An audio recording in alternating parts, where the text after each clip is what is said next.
morning, everybody. Today I will be starting another session on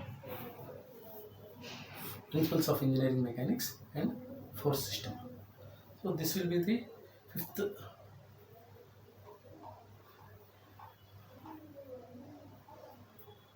fifth session in the series of our engineering mechanics subject. So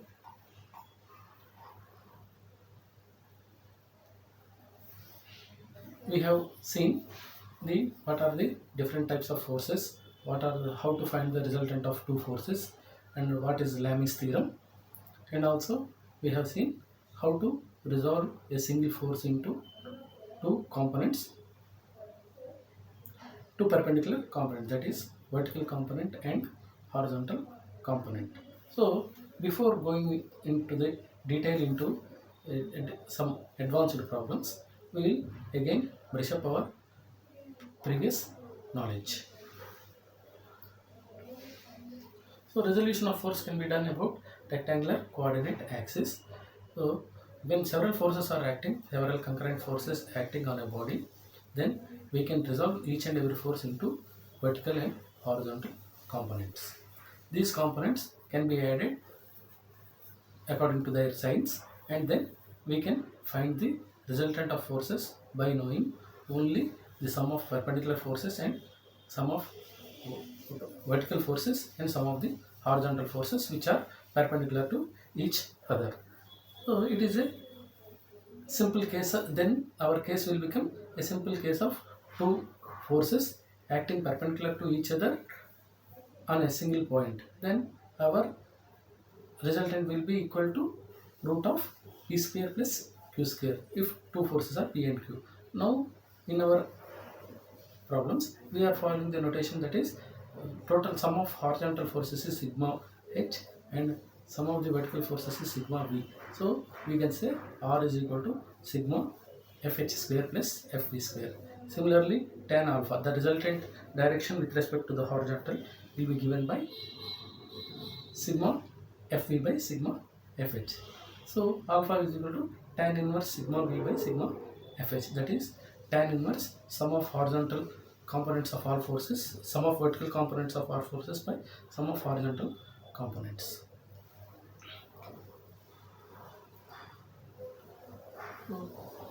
If the angle is between if AB is the hypotenuse, if angle is theta, then the vertical component will be BC is equal to AB sin theta. Similarly, AC is equal to AB cos theta.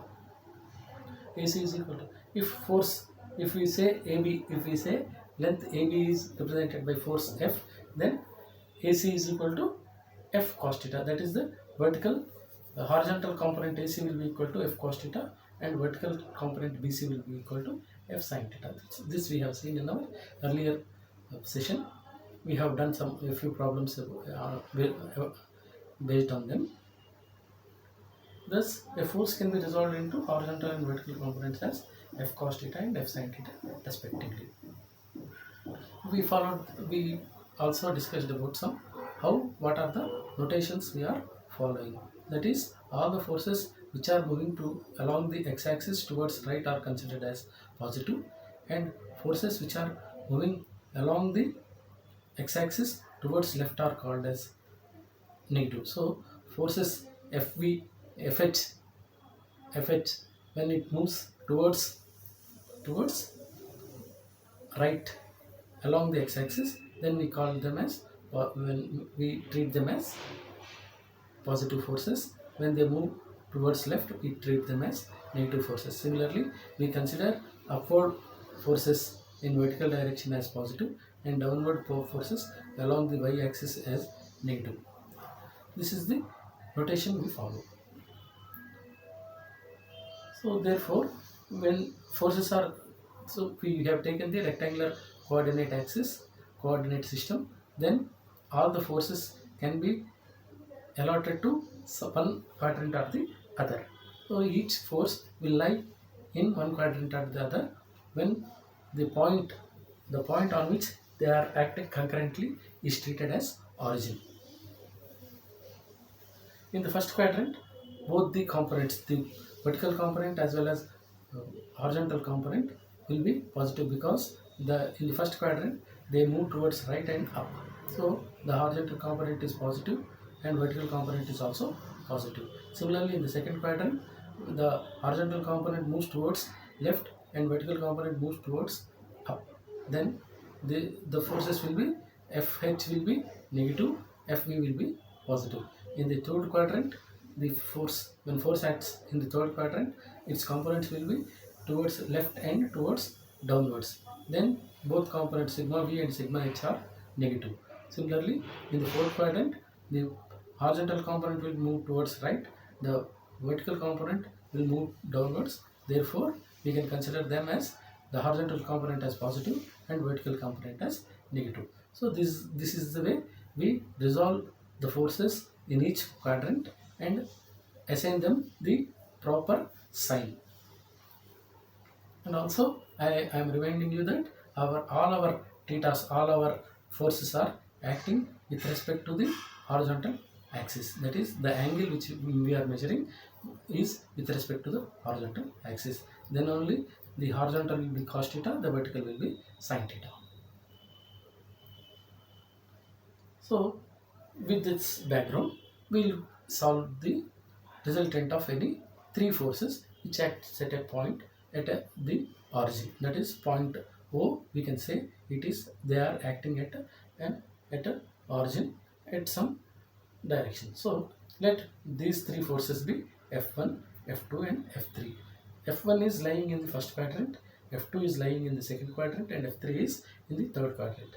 The angles being 60 degrees, 45 degrees and 30 degrees respectively. F1 is acting at 60 degrees to the horizontal, F2 in the second quadrant is at 45 degrees to the horizontal, and F3 in the third quadrant is at 30 degrees to the horizontal. So with these three forces we have considered, we have seen what is the resultant, how to resolve one single force, and we have also seen the resultant by resolving two forces which are acting in first and second quadrant. Earlier we have seen that example. Now we are seeing another example in which the forces are in all in the first, second and third quadrants. So we for every force F, any force, it may be F force is F, the horizontal component is F cos theta and vertical component is F sin theta, provided we are considering them with respect to the horizontal. Now we have seen in our figure that all the thetas are with respect to horizontal. That is, the first force is with 60 degrees, the second force is at 45 degrees, and third force is 30 degrees. So to make our solution easy and clear, we tabulate them into a table. So by making table, it is simpler, easier. So we make a table that what force, magnitude, angle with the horizontal, and horizontal component and vertical component. Like this I have made a table so that it can be easily understood. We can avoid some mistakes. So since there are three forces F1, F2, F3, the magnitudes are 100 kilonewtons, 250 kilonewtons and 200 kilonewtons. Their angles are 60 degrees, 45 degrees and 30 degrees. So they are lying in first, second and third quadrant.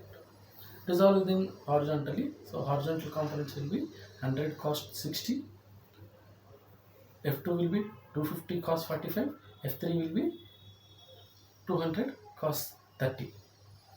I have not taken any sign because I wanted to take only the magnitude, not the direction in this table. In the next table, I will be dealing with their signs. So F1, the vertical component will be 100 sin 60, F2 will be 250 sin 45 because magnitude is 250, angle is 45. The vertical component will be 250 sin 45, and F3 will be 200, magnitude is 200 kilonewtons, angle is 30 degrees. So it is 200 into cos 30 degrees, the horizontal component, and vertical component will be sin 30.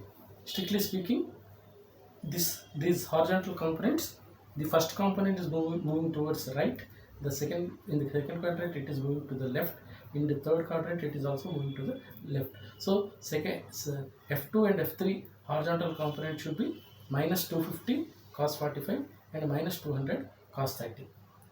So purposefully I have not taken, because in the second table, in the next table we will see it.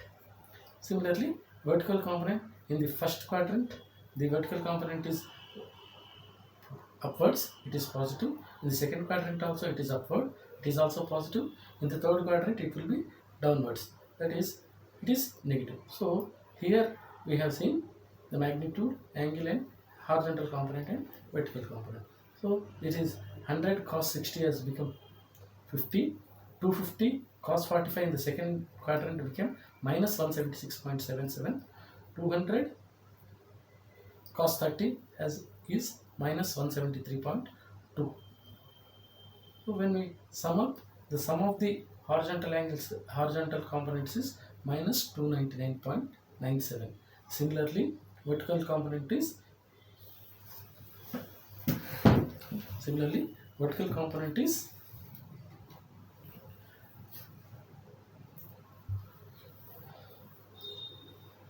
force magnitude 100 sin 60. So 100 sin 60 is 86.6. Similarly, 250 sin 45 is 176.77. 200 sin 30 is minus 100. That is, it is moving towards downwards. It is moving downwards, that component, because it is in the third quadrant.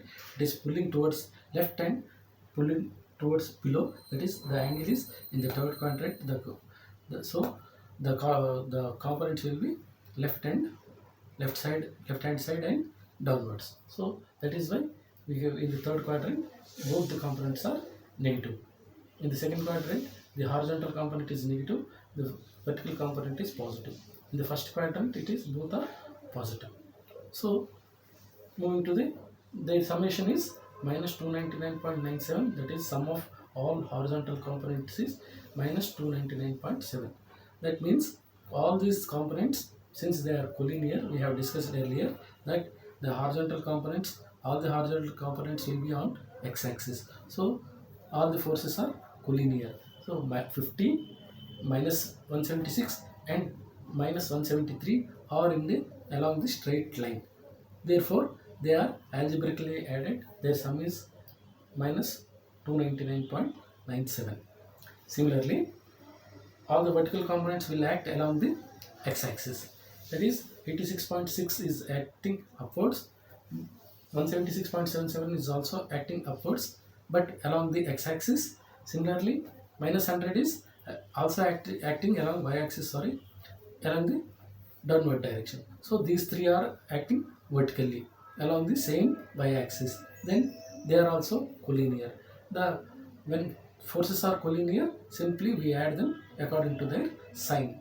So 86 and 177 are going upwards, they have positive signs, and minus 100 is going downwards, it is negative sign. So minus 86.66 plus 176.77 minus 100 will give you 163.37.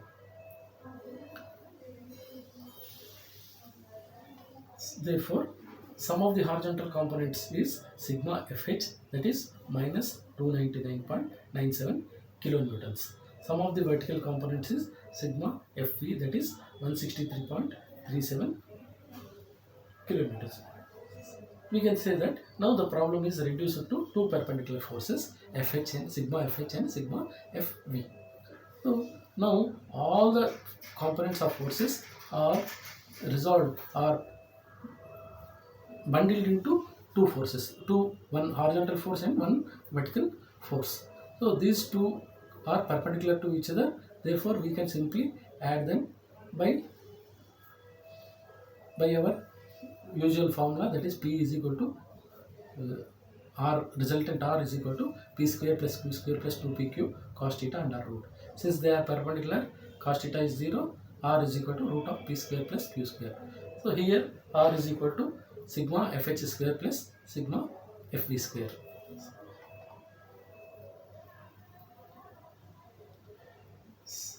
As we see, FH is to 299 is moving left and FP towards up, therefore they are in the second quadrant. Resultant magnitude will be R is equal to root of Fh square plus Fp square, that is 163.37 square minus of 299.97 whole square. So squaring up, and when we take the square root, then it is 341.57. The resultant is 341.57. Here if we see the figure, this is horizontal component is 299.97 moving towards left, and 163.37 is moving upwards. The vertical component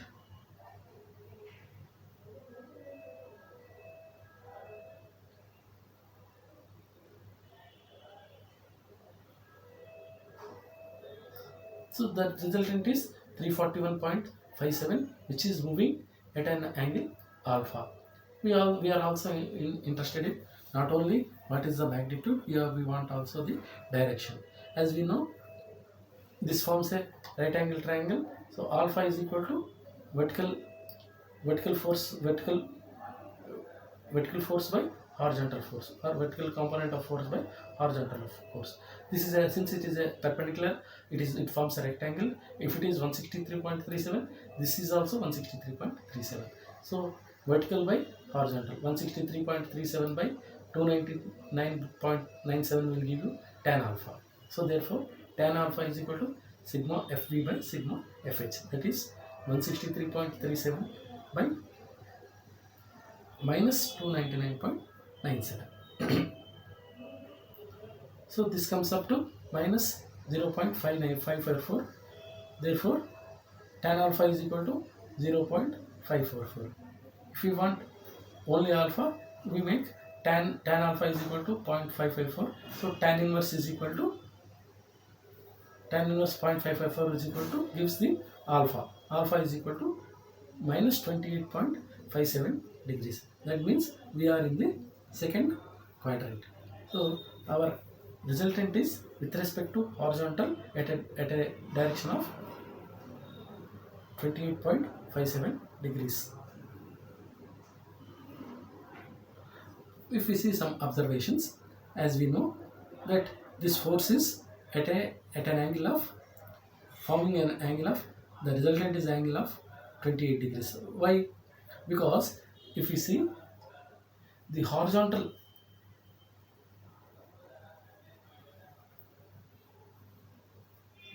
force is almost 300, the vertical force is 163, so this is almost double to it. In this triangle, see, if you look at the diagonal, it is not proportional, but if we draw this as 163, this as 299.97, that is almost this is the vertical force is almost half of the horizontal force, so the angle will be less than 45. That is also because they are almost double, that angle is 28.57 degrees. So since the horizontal component is more, the vertical is moving towards the horizontal. It is nearer to the horizontal axis.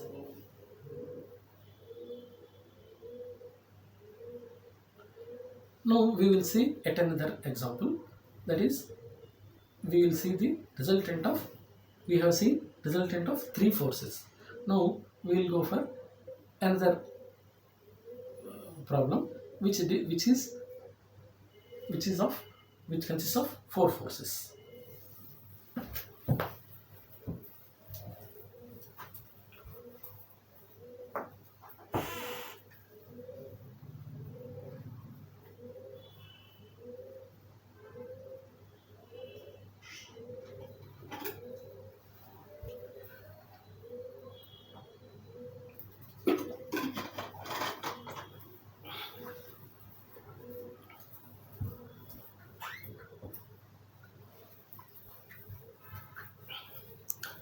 Now, in this second example, we'll see that we see four forces, that is F1, F2, F3 and F4 are of having the magnitude of 60 kilonewtons, 80 kilonewtons, 100 kilonewtons and 50 kilonewtons. They act in first, second, third and fourth quadrant respectively, and their angles being 45, 30, 60, 30 and 45 degrees. We have to determine the magnitude and direction of the resultant force. Since we are conversant with the resolution of forces, we have seen how to resolve a single force, two forces, three forces, and in this problem we have come to resolution of four forces. So if we know how to resolve one single force, one force, then that knowledge can be extended to any number of forces. Here we know how to resolve a single force into F cos theta and F sin theta. Similar, the same procedure may be carried forward so that all the forces can be resolved into horizontal and vertical forces. So it is not a big deal. Once we know how to once we understand how to resolve a force, then it is easy to understand to solve the problems, whatever how many force it may have. Here if we see, these forces are having 50 kilonewtons, 60, 80 and 100 kilonewtons in them. We having an angles of 45, 60, 30 and 45 to the horizontal. So as usual, if they for any force F, the horizontal component is F cos theta, the vertical component is F sin theta. So here I have tabulated the data into a table. We know the forces are F1, F2, F3, F4 and their magnitudes are 60 kilonewtons, 80 kilonewtons, 100 kilonewtons and 50 kilonewtons. These are all the magnitudes. Their angles are 45 degrees, 60 degrees, 30 degrees and 45 degrees to the horizontal. They lie in the first quadrant, second quadrant, third quadrant and fourth quadrant. By now, we who the students who are following this series may know that in the first quadrant the vertical and horizontal components are positive. Therefore, the first quadrant the components are 60 into cos 45, 60 cos 45 and 60 sin 45. The horizontal component is 60 cos 45. The vertical component is 60 sin 45. Similarly, the second force is F2. It has magnitude of 80 kilonewtons and an angle of 60 degrees to the horizontal. It is lying in the second quadrant. Therefore, the horizontal component will be minus 80 cos 60. In this problem, I have also considered the its direction in this table, in the first table itself. So it is minus 80 cos 60 and also vertical component is 80 sin 60. Because it is vertical, the second quadrant has horizontal minus and vertical as plus. We got minus 80 cos 60 and plus 80 sin 60. Similarly, the third force F3, it has magnitude of 100 and an angle of 30 degrees. It is lying in the third quadrant. Then the horizontal component will be minus 100 cos 30. Since the angle is 30 degrees and the magnitude is 100, the horizontal component of that force is minus 100 cos 30. We are in the third quadrant, therefore the horizontal component is towards left and vertical component is towards down. So it is below the x-axis, therefore it is minus 100 sin 30. Similarly, in the F4, which is lying in the fourth quadrant, have the magnitude of 50 kilonewtons and angle of 45 degrees. Then the horizontal component is 50 cos 45 and the vertical component is 50 sin 45.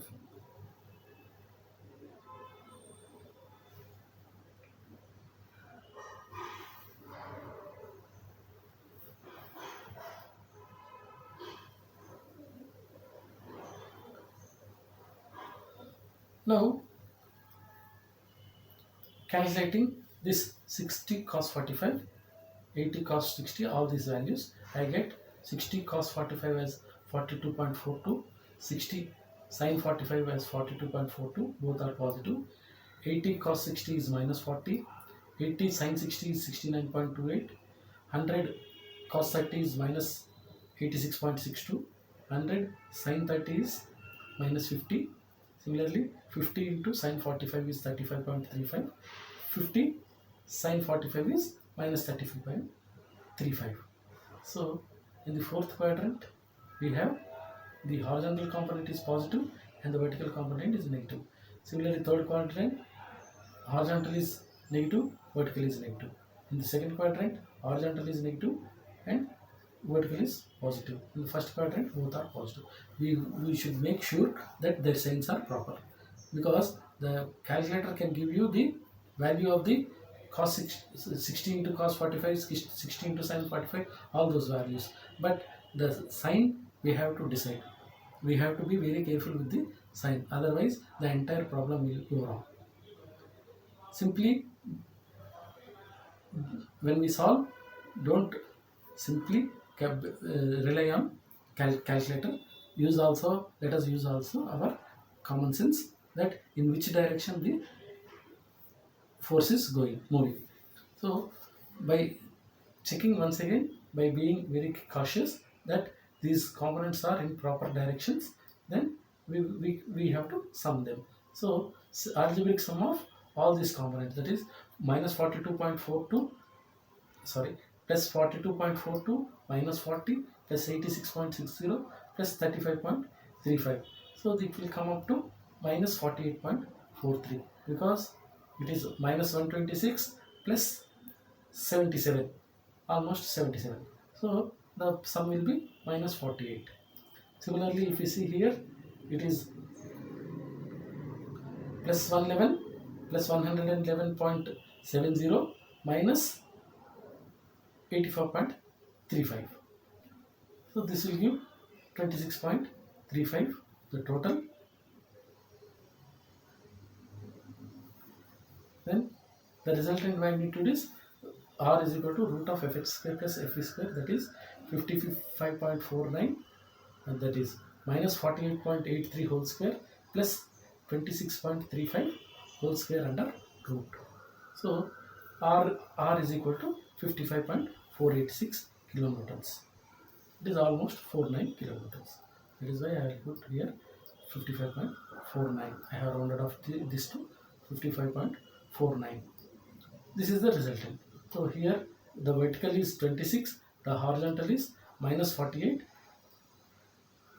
By observation, we can say the angle should be round about 26 or some degrees. It is not 45. It cannot be 45 because they are not equal. So the angle should be somewhat, it is 2 times, almost nearly 52 is twice this force.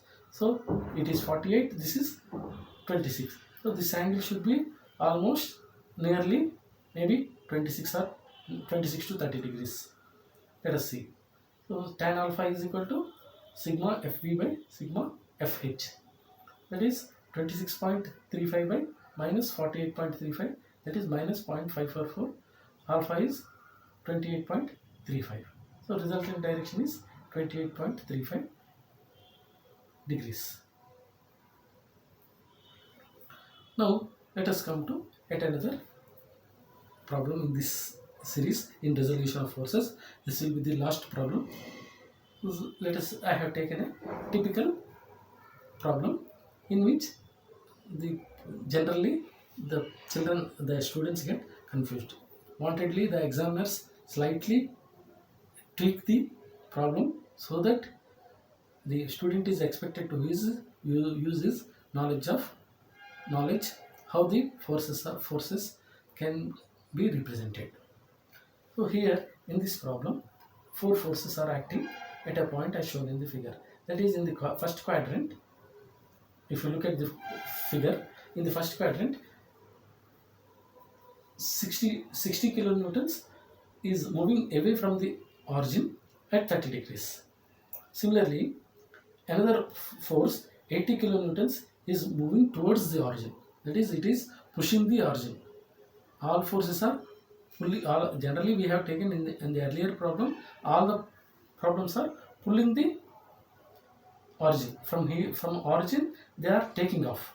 From origin they are moving to away from the origin. But in this problem, we have seen that 60 is moving away from the origin at 30 degrees, but 80 kilonewtons is moving towards the origin. It is acting on the origin by pushing the origin instead of pulling the origin. It is compressive force. Later on we will see what is compressive force and what is a tensile force. But here, if you see, the arrow is towards the origin. It is towards, it is moving towards the, coming towards the origin. So here, if you see the green, I have represented 60 kilonewtons in green color with 30 degrees angle. It is moving away from the origin. 80 kilonewtons at 60 degrees is moving towards the origin. This arrowhead is on the origin. Similarly, 100 kilonewtons is moving away from the origin at 45 degrees. Another, in the fourth quadrant we have 70 kilonewtons at 30 degrees. It is moving away from the origin.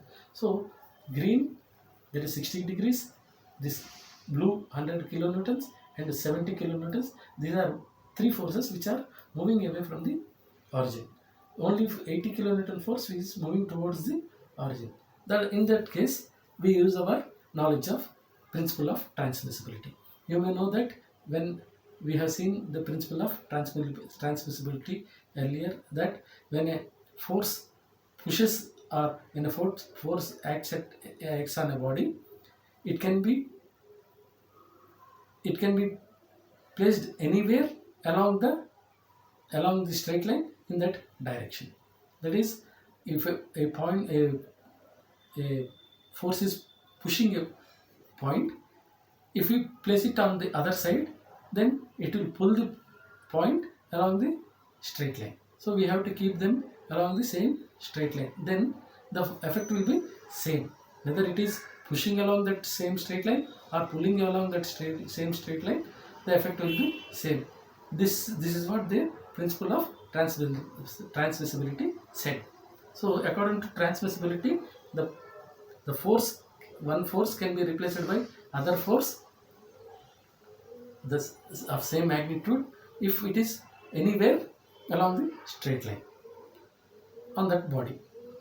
So that body, if I take some body in this 80 kilonewtons, this is pushing, therefore I have shifted that 80 kilonewtons to the, instead of from first quadrant, I have shifted it to third quadrant along the same straight line. The arrow has come here. So in the third quadrant, it will be pulling the origin. Here it is moving away from the origin. The 80 kilonewtons was earlier, it is moving towards the origin. Instead of that, by using the principle of transmissibility, I have shifted it to the other quadrant along the same straight line. So instead of in the first quadrant, it is pushing the origin. Here it is pulling the origin along the straight line. So the effect will be same. So here I have used the principle of transmissibility for my convenience. Otherwise, instead of that, I have to take reverse directions. So that will be slightly confusing. So instead of that, I have simply shifted the 80 kilonewton force from the first quadrant to the second quadrant, third quadrant along the same straight line, along the same angle. So there is no difference in the effect of that force. So 80 kilonewtons, even it has been shifted to the third quadrant, the effect will be same. That is what our principle of transmissibility said. So we have utilized that. This, I have taken this example only to demonstrate the principle of transmissibility, and also such problems can be given in your exam. So simply by shifting from, if the forces are moving towards the origin, they can be made to move away from the origin in the other quadrant, the opposite quadrant. That is, if it is 1, it will move to 3 or vice versa. Similarly, if it is in the second quadrant, we can shift it to the fourth quadrant or vice versa. So 1 and 3 are 2 and 4. We can, because they lie on the same straight line, we can use the principle of transmissibility. Again, for any force F, the horizontal components and vertical components are F cos theta and F sin theta. After these 4 sessions, everyone may be conversant with what is horizontal component, how to find the horizontal component and how to find the vertical component. Simply by knowing F cos theta and F sin theta, we can make it the horizontal and vertical components. We can resolve any force into vertical and horizontal components of in the rectangular coordinate system. Excuse me.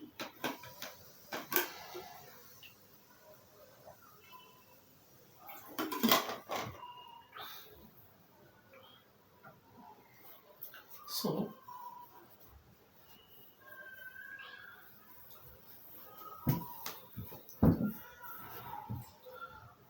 now the forces F1, F2, F3, F4 are there as usual. 60, 100, 80 and 70. Look here, we have shifted the compressor force which was in the first quadrant to the third quadrant here. So that is why I have shown it in the third quadrant. So this is third quadrant. We know what is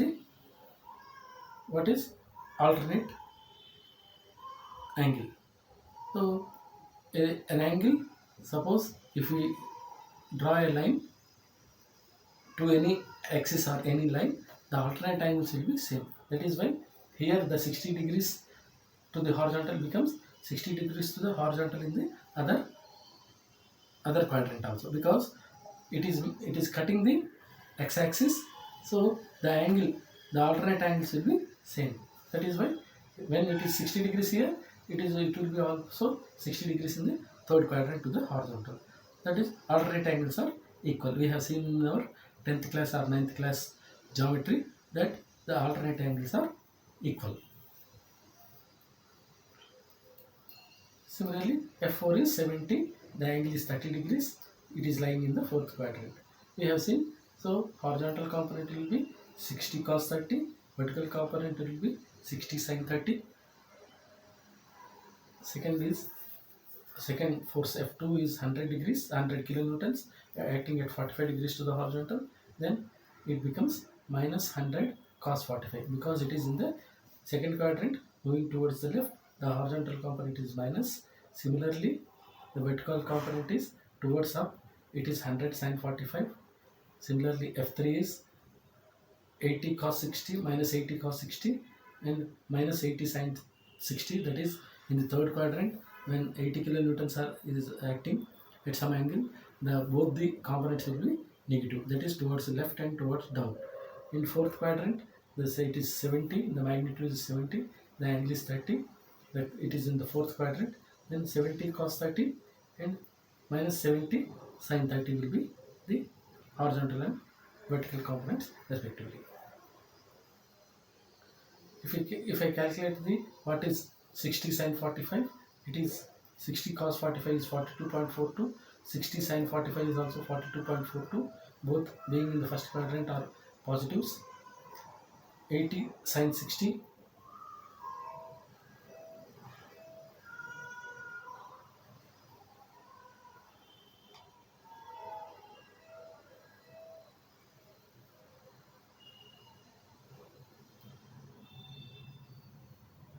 F2 is 100 cos 45, 100 sin 45.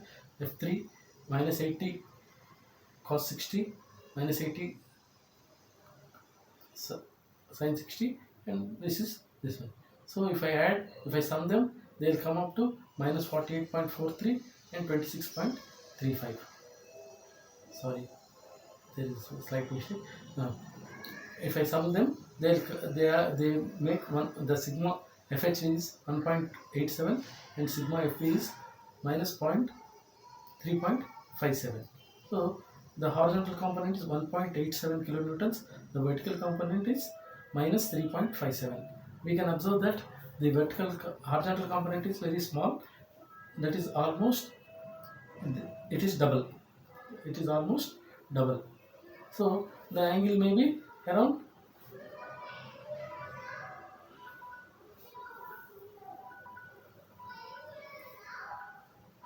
it is almost double. So the angle will be around nearer to vertical axis around 28 degrees, that is it is 62 degrees to the horizontal axis. So resultant is 4.03 kilonewtons, very small when compared to the forces. If you see these forces, there are 60, 100, 80 and 70, but here the resultant is very small.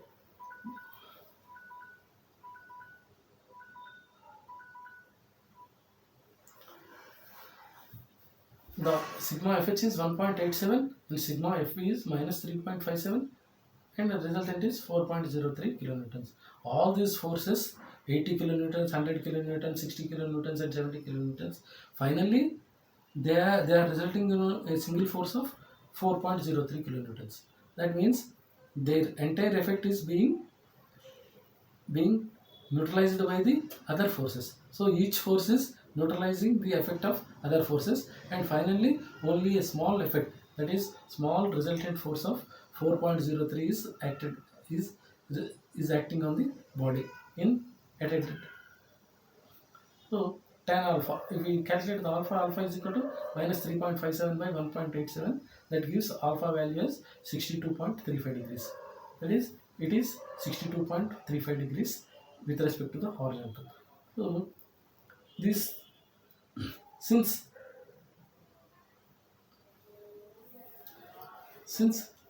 the vertical force is very high, almost twice the horizontal force, the resultant is near the 3.57, that is the nearer to vertical force. If we consider this angle, that is the total 90 minus 62.35, that is only around 17.65 degrees, 17 degrees, around 17.5 degrees. So it is very near to the vertical axis. That is why from horizontal axis this resultant is at 62.35 degrees, which is in the third quadrant. Fourth quadrant.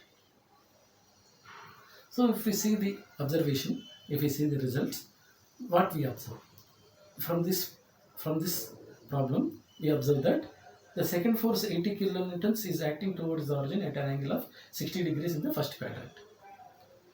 So that force we have shifted to the third quadrant using the principle of transmissibility. So it is considered as force of 80 kilonewtons acting away from the origin in the third quadrant at same angle.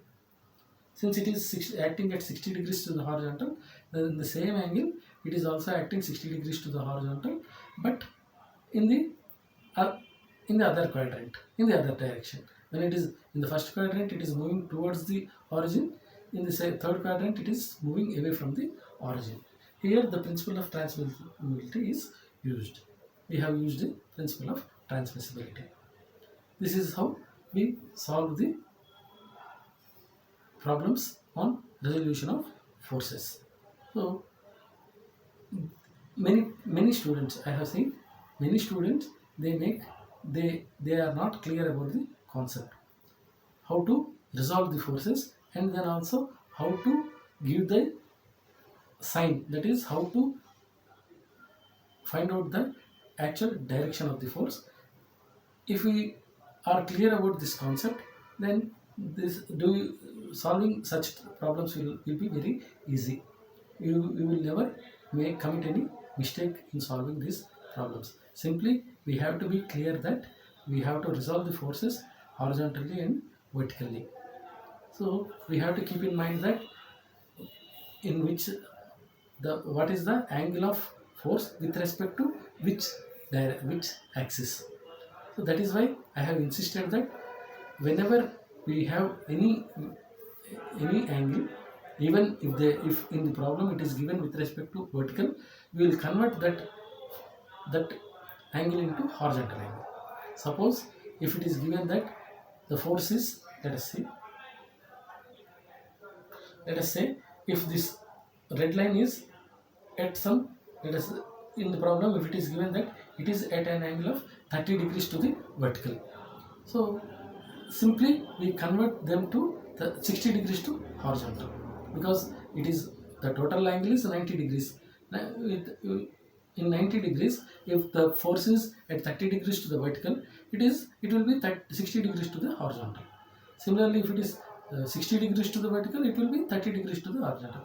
Simply we will convert that angle into some other angle with respect to horizontal, so that every time we get vertical components as sin theta and horizontal component as cos theta. Otherwise we have to be more careful while even while calculating the horizontals and vertical components. So I recommend that whenever we solve such problems, you please convert the theta, the angle with respect to the horizontal instead of vertical. If some angles are with respect to vertical and some angles are with respect to horizontal, we get confused and we are prone to make some mistakes. Similarly, instead of doing along a line, take some time and make a tabular column, so that if any mistake occurs, we can easily judge by our, simply by looking at them we can find out the mistake, because in our tabular columns we have vertical component in the first, if it is in the first quadrant, vertical component and horizontal component both are positive. Similarly, in the second quadrant, the horizontal component is negative, the vertical component is positive. So plus plus, minus plus. In the third quadrant, minus minus, then plus minus.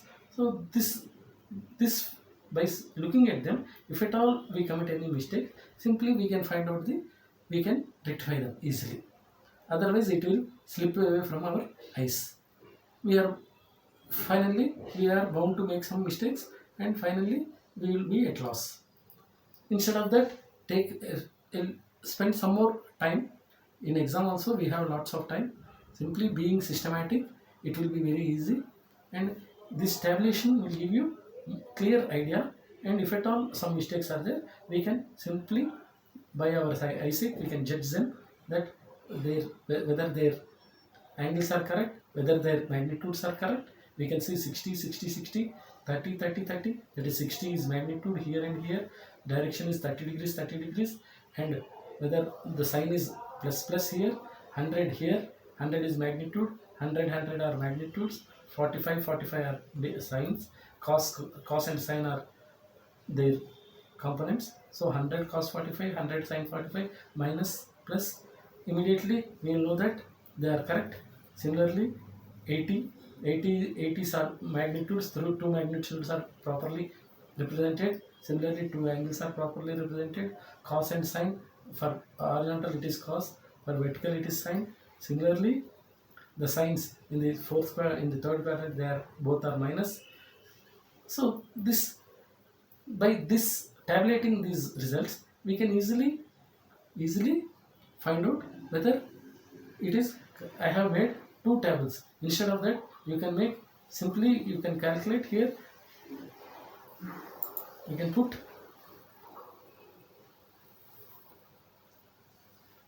here itself is equal to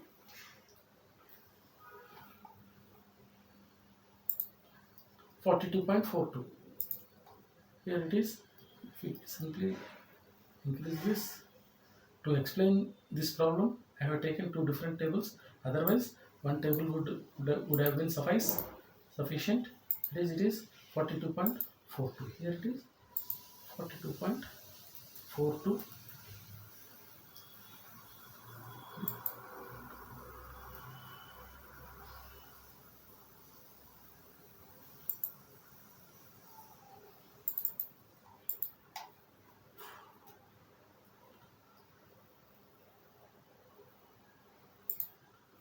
maybe. Okay, this value we can put it right away here. The value of this.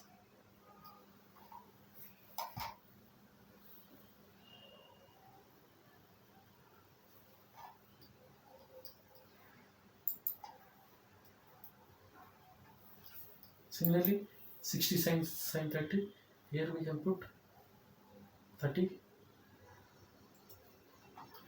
So by that we can also simply to make you understand, make the things easier, look easier. I have taken two different tables. Otherwise, it would have been simply by putting the value here, it will be sufficient. So by summing them here, we will get sigma fv, sigma fh, and sigma fv. Simply we can calculate the resultant by knowing sigma under root sigma fh square and sigma fv square, and also tan alpha we will find out. Only our aim is, our problem will be over by calculating the direction and magnitude of the resultant. The resultant is given by the 341.57 kilonewtons. This is the magnitude, that is what is the amount of force and which direction. We have seen that a force is a vector quantity, it should have both magnitude and direction. So we have to find out the magnitude as well as the direction, otherwise it will become meaningless.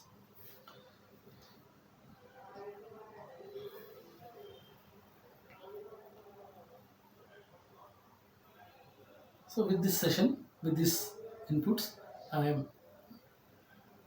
will be closing this uh, this uh, part of the forces, that is the finding the resultant of several coplanar forces acting on a body. So till now we have seen how to find the resultant of two forces, how to find the third force or two forces when three forces are acting, which keep the body in the equilibrium using Lami's theorem. And also we have seen how the polygon law of forces, that is when several forces are acting, the resultant will be given by the closing side of a polygon in the reverse order. Similarly, we have seen how to resolve the forces. By resolving the forces, we can find out the resultant of any number of forces which are acting concurrently on a body along the same plane. So in the till now we are only dealing with the problems which are coplanar and collinear, the concurrent I mean. So we have seen concurrent two concurrent coplanar forces, three concurrent coplanar forces, and several concurrent coplanar forces. So in the next session we will move to some other topic in the forces, that is about the effect of forces when they are acting at some distance, what we call it as moment of force. So in the next session we will be leading that topic. So with this, let me conclude this session. Thank you one and all.